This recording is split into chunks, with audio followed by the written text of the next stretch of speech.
እንደሚታወቀው በዚህ ወር መጨረሻ ላይ በተለይም ከሚያዝያ 27 ጀምሮ እስከ ሚያዝያ 30 ባለው ጊዜ ውስጥ የሚያዝያን በማርቆስ ዓመታዊ ክብረ በዓል ይከበራል ማለት ነው። ላለፉት ዓመታት በዓሉ በደመቀ ሁኔታ ሲከበር ቆይቷል። በዚህ ዓመትም በልዩ ልዩ ሁነቶች ዓመታዊ ክብረ በዓሉ የሚከበር ይሆናል ማለት ነው። እንግዲህ እንደሚታወቀው በ1872 ዓመተ ምህረት ሚያዝያ ወር ላይ መንቆረር ትባል የነበረችው ከተማ በ1872 ዓመተ ምህረት የመልዕልተ አድባር ቅዱስ ማርቆስ ቤተክርስቲያን ከመደበሩና ታቦተ ጽላቱ ወደዚህ አድባር ከመምጣቱ ጋር ተያይዞ በወቅቱ የነበሩት ንጉሥ ተክለ ሃይማኖት መንቆረር የምትባለዋን ከተማ ንጉሥ ተክለ ሃይማኖት ደብረ ማርቆስ ተብላ እንድትጠራ በአዋጅ አስነግረው አዋጅ አውጀው ስሟን ከመንቆረር ወደ ደብረ ማርቆስ ተቀየረበት ሁኔታ እንዳለ ሁሉም የሚያውቀው ወይ ደግሞ ከታሪክ የምንረዳው ሁኔታ አለ ማለት ነው። ይህ በዓል እንግዲህ ሲከበር ዋነኛ ምክንያቶች አሉ። ከነዚህ ምክንያቶች ውስጥ የኢትዮጵያ አርበኞች የድል ጮራ የፈነጠቀበት በሚያዝያ ወር ላይ ነው። እንዲሁም ደግሞ ቅዱስ ማርቆስ ዓመታዊ ክብረ በዓልም በዚህ ወር መጨረሻ ሚያዝያ 30 የሚከበር በመሆኑ ይሄ ደግሞ ከዚህ የሚያዝያ 30 የሚከበረው ዓመታዊ ክብረ በዓል ወይ የቅዱስ ማርቆስ ታቦት ከደብረ ማርቆስ ከተማ ጋር ታሪካዊ ዳራ የሚያገናኘው ታሪካዊ ዳራ ያለ ስለሆነ ክብረ በዓሉ በዚህ ምክንያት ተመርጧል ማለት ነው። በዓሉ የሚከበርበት ዋና ዓላማ ደግሞ 6-7 ዓላማዎች አሉት። ከነዚህ ውስጥ ሚያዝያን በማርቆስ እንደሌሎቹ ክብረ በዓላት የከተማውና የአካባቢ በተለይ የጎጃም አካባቢ አይከን ሆኖ ብራንድ ሆኖ እንዲወጣ ለማድረግ ያስችላል። ይህን ዓላማ አንግቦ የተነሳ ነው ማለት ነው። ከዚህ በዓል ይሄ ባህል ሲከበር የጎጃምን እና የአካባቢውን ባህል፣ ወግ፣ እሴት፣ ትውፊት ሳይበረዝና ሳይከለስ ለትውልድ ለማስተላለፍ ለትውልድ ለማስቀጠል ለማስተዋወቅና ለማሳደግ ለቱሪዝም ዘርፉም ደግሞ መነቃቃትን እንዲፈጥር ለማስቻል ዓመታዊ ክብረ በዓሉ በደመቀ ሁኔታ በደብረ ማርቆስ ከተማ ይከበራል ማለት ነው። እንዲሁም ደግሞ ከዚህ በተጨማሪ በህብረተሰቦች ወይም ደግሞ በማህበረሰቡ መካከል የእርስ በርስ የግንኙነት መስተጋብርን ማህበራዊ ትስስርን ለማጠናከርና ለመፍጠርም የሚያግዝ ይሆናል ማለት ነው። ከዛ ባለፈ በሀገር ውስጥና ከሀገር ውጭ ያሉ ቱሪስቶች ወደ ከተማችንን በመምጣት የቱሪዝም ዘርፉ እንዲነቃቃ ለማስቻል የኢንቨስትመንት ዘርፉም እንዲነቃቃ ለማስቻል አይነተኛ ሚና የሚጫወት ስለሆነ ክብረ በዓሉ በደመቀ ሁኔታ ለማክበር ዝግጅት እየተደረገ ይገኛል ማለት ነው። ከዛ በተጨማሪ መነሻቸው እዚህ አካባቢ ጎጃም አካባቢ የሆኑ የኪነ ጥበብ የእደ ጥበብ ውጤቶች አሉ። አሁን እየጠፉ ጭምር ስለሆነ እነዚህ የእደ ጥበብና የኪነ ጥበብ ስራዎችን ደግሞ ለማነቃቃት ለማጉላት ለኢንዱስትሪው ለቱሪዝም ኢንዱስትሪው ደግሞ የበኩላቸው ሚና እንዲወጡ ለማስቻል ያግዛል ማለት ነው። የኪነ ጥበብ ዘርፉን ያነቃቃል። የእደ ጥበብ ውጤቶችም በፌስቲቫልና በባዛር መልኩ የሚሰሩ ስለሆነ የሚከናወን ስለሆነ እነሱንም ለማነቃቃት ለህብረተሰቡን ግንዛቤ ለመፍጠር ያግዛል ማለት ነው። የተለያዩ ኢንቨስተሮችም ወደ ከተማችን መጥተው እንዲያለሙ ለማድረግ አይነተኛ ሚና ይጫወታል ማለት ነው። እንግዲህ በዓሉ በልዩ ልዩ ሁነቶች ነው የሚከበረው። በጥናት ላይ የተመሰረተ ሰነድ ቀርቦ የፓናል ውይይት ይካሄዳል። በዚህ የፓናል ውይይት ላይ ምሁራን ይሳተፋሉ፣ የሃይማኖት አባቶች ይሳተፋሉ፣ ወጣቶች፣ ሴቶች፣ አመራሮች፣ የአካባቢው ማህበረሰብ ወኪሎች በሙሉ የሚሳተፉ ይሆናል ማለት ነው። ከዛ በተጨማሪ የባህል ፌስቲቫሎችም ይከናወናሉ። የባህል ፌስቲቫሎችም በሙዚቃ፣ በቲያትር እንዲሁም ደግሞ በኪነ ጥበብ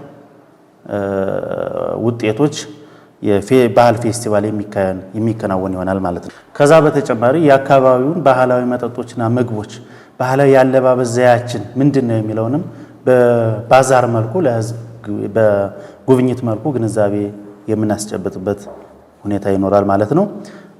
ባህላዊ ትውፊቶችን፣ እሴቶችን፣ ወጎችን ምንም ሳይበረዙና ሳይከለሱ ለትውልድ ለማስተላለፍ በልዩ ልዩ አውዶች በልዩ ልዩ ፌስቲቫሎች እንዲሁም ደግሞ በባዛርና በትርኢት መልኩ ለህብረተሰቡ ግንዛቤ የሚፈጠርበት ሁኔታ ይኖራል ማለት ነው። ይሄ ሲሆን ደግሞ የቱሪዝም ዘርፉ ወይ ደግሞ የቱሪዝም ኢንዱስትሪው ለሀገር እድገት ያለውን ሚና የሚያጎላ ይሆናል ማለት ነው። ጠቅለል ሲል ሃይማኖታዊ፣ ባህላዊና የእሴቶችን እንደጠበቀ የአካባቢው ማህበረሰብ የሃይማኖት አባቶችንና ምሁራን በተገኙበት በዓሉ የሚከበር ይሆናል። ያዚያም በማርቆስ ዓመታዊ ክብረ በዓል መከበር ከጀመረ 3-4 ዓመት ሆኖታል። ከ2015 ዓመተ ምህረት ጀምሮ ነው መካሄድ የጀመረው። ይሄ በዓል መከበር ከጀመረ ወዲህ የአካባቢው ማህበረሰብ ባህል፣ ወግ፣ እሴት በአግባቡ ለማህበረሰቡ ለዓለሙ ሕዝብ ለማስተዋወቅ ሰፊ ሚና እየተጫወተ ነው የሚገኘው።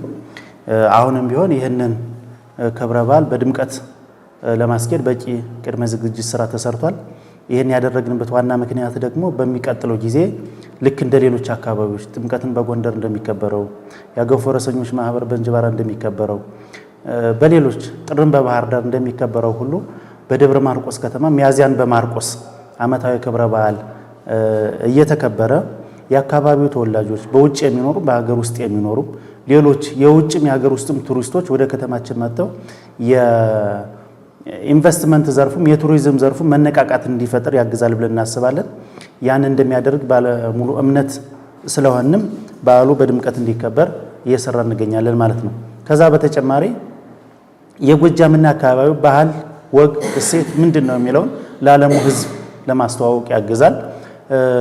አሁን እየደበዘዙ የመጡ ባህላዊ አልባሳት፣ ባህላዊ ወጎች፣ ባህላዊ መጠጦችና ምግቦች፣ የኪነ ጥበብ ስራዎች፣ የእደ ጥበብ ውጤቶች እነሱን ለማነቃቃት ለዓለሙ ሕዝብም ለማስተዋወቅ ይሄ ክብረ በዓል መከበሩ አይነተኛ ሚና ይጫወታል ማለት ነው።